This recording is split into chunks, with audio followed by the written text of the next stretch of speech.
Alors, si j'étais une citation, je serais une citation de Sir John Whitmore. Sir John Whitmore était un ancien pilote automobile qui s'est reconverti en psychologue sportif et coach.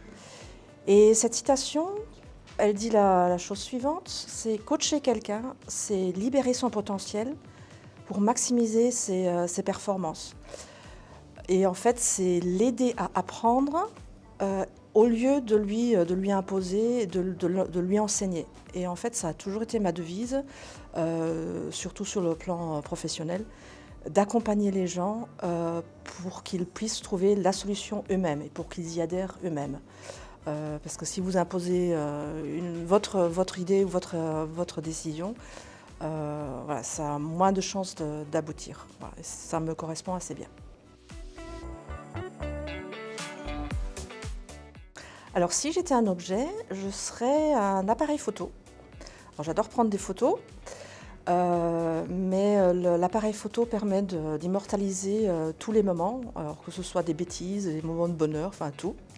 J'adore ça, j'ai toujours du mal à me freiner à prendre des photos. Je prends toujours milliers de photos quand j'ai l'appareil en main. J'adore faire des albums et ce que j'adore dans ça, c'est voilà, qu'on peut y revenir autant de fois qu'on veut et à l'infini. Et c'est toujours un bonheur de revoir les photos.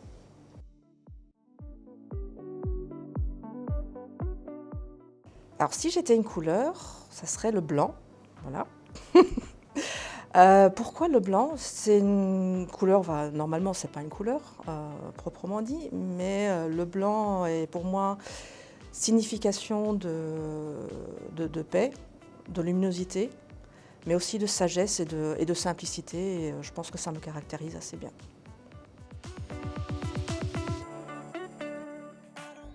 Si j'étais un pays, je serais l'Italie. Alors pourquoi l'Italie?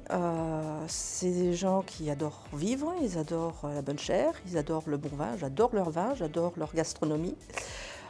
Et puis ils prennent vraiment le temps de vivre et ça c'est quelque chose qui me correspond à 300%. Donc j'adore prendre le temps de vivre et en plus c'est un pays riche en culture et j'adore la culture.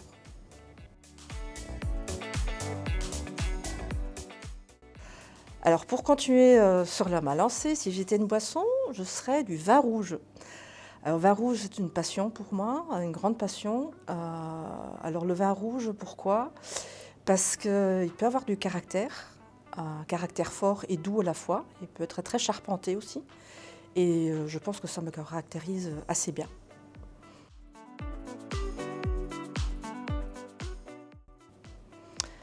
Alors, si j'étais une chanson, je serais Nothing Else Matters de Metallica, de 91.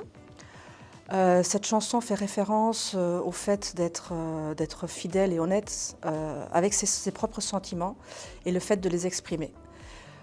J'ai toujours eu comme devise que c'était important d'être honnête, d'être fidèle à ce qu'on ressent et de surtout exprimer ce qu'on ressent. Et c'est quelque chose c'est un leitmotiv et qui me caractérise très bien.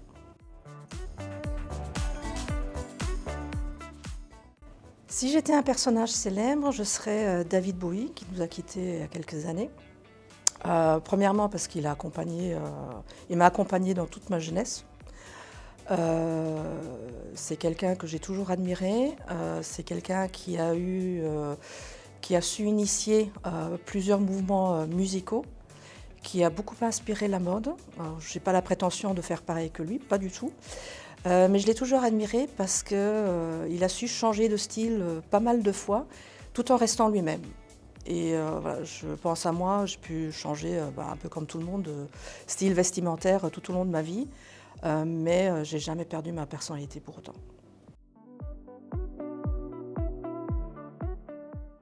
Alors si j'étais un film, je serais Le Livre de la jungle, d'après l'œuvre de Kipling. Pourquoi? J'aime beaucoup cette œuvre-là parce que d'abord elle permet de dégager pas mal d'enseignements. Alors premier, c'est respecter la nature, c'est quelque chose de fondamental. Mais aussi voilà, d'autres enseignements comme voilà, la vraie famille, ce sont les gens qui vous aiment vraiment. Peu importe votre origine, votre couleur, votre race, ça représente aussi le fait que il faut se contenter de peu pour être heureux, se focaliser sur l'essentiel et se focaliser sur ce qui vaut vraiment la peine d'être vécu. Et ça, enfin, ça me caractérise tout à fait.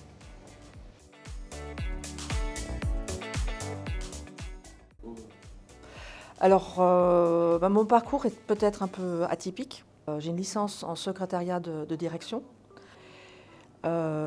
J'ai occupé des postes de secrétaire de direction pendant 2 ans. Et avant de bifurquer vers des postes d'assistante juridique. Ensuite, en 2000, j'ai redéménagé pour Beau-Bruxelles, parce que c'était là que j'avais fait mes études.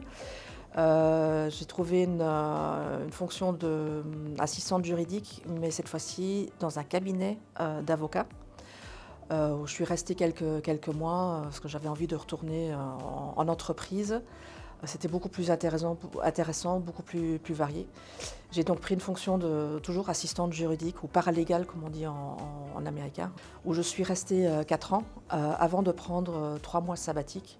À mon retour, j'ai décidé d'aller voir, d'explorer l'horizon un petit peu et de candidater auprès d'une autre firme américaine pour un poste d'assistante juridique, mais l'échelon plus haut. Et c'est en fait la dernière société pour laquelle j'ai travaillé. Je suis restée quasiment 15 ans et où j'ai occupé plusieurs postes. Donc dans cette dernière partie de ma vie en tant que salariée, j'avais une équipe de 16 personnes qui me rapportaient directement. Une équipe qui était éparpillée un peu partout en Europe. Et donc ça comportait beaucoup de challenges en termes de management à distance. Par contre, ce que j'ai adoré, et ça explique un petit peu aussi le cheminement que j'ai pris après, ce que j'ai adoré, c'est vraiment développer mon équipe, les rendre le plus autonomes possible. Et voilà. Donc en 2019, j'ai quitté cette entreprise parce que j'avais envie de me poser, de faire autre chose pour la deuxième moitié de mon siècle, quelque chose pour laquelle je me passionnais vraiment. Donc c'est pour ça que j'ai pris la direction des ressources humaines. J'avais déjà une petite expérience, vu que je travaillais étroitement avec les ressources humaines à l'époque. Et donc je me suis, dans un premier temps, formée en tant que coach. Donc je suis coach professionnel, coach en entreprise. J'accompagne beaucoup de managers lors de leur prise de poste et c'est vraiment un réel plaisir parce que je transmets pas mal d'outils de management et voilà, c'est quelque chose qui me tient fort à cœur d'accompagner ces personnes-là. Et voilà, ce qui m'a aussi amené à compléter un peu ce volet-là par une formation en bilan de compétences. La partie RH, voilà, j'ai une partie RH aussi, avec une partie peut-être un peu plus opérationnelle, comme l'accompagnement des TPE pour notamment leur faire un diagnostic RH dans le cadre d'un pass RH par exemple, et puis la mise en place de toutes les actions qui peuvent en découler. Voilà.